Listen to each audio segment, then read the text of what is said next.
اعوذ باللہ من الشیطان الرجیم بسم اللہ الرحمن الرحیم اللہم صلی علی محمد وآل محمد۔ مومنین مسلمین ایک مولا امیر علیہ السلام دا صحابی محب جنہ نا ہے مسمع۔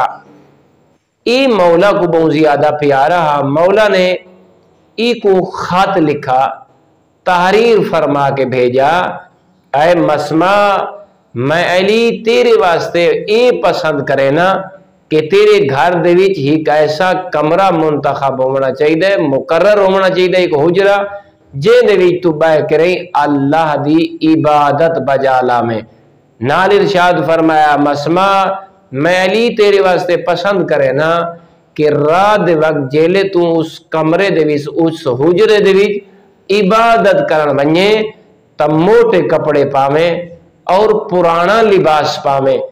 ای موٹے اور پرانا لباس پا کے رہیں جیلے ای عبادت خدا دے مختص کمرے دے وچ اون رب دی عبادت کریں تمسمع علی تیرے واسطے پسند کریں دے کہ رب کو اے منگیں جو او جہنم کو تے کو آزاد فرماوے، او کریم تے کو جنت داخل کرے۔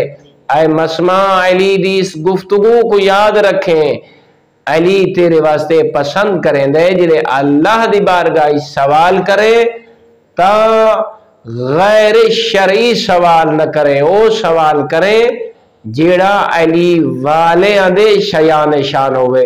اور مولا فرمایا علی بھی تیرے واسطے پسند کریں دے اس حجرے اس کمرے چ بہ کے جلے اللہ دی عبادت کریں اور اللہ دی بارگاہ چ ہاتھ پھیلاویں تک کسے واسطے بد دعا نہ کرے۔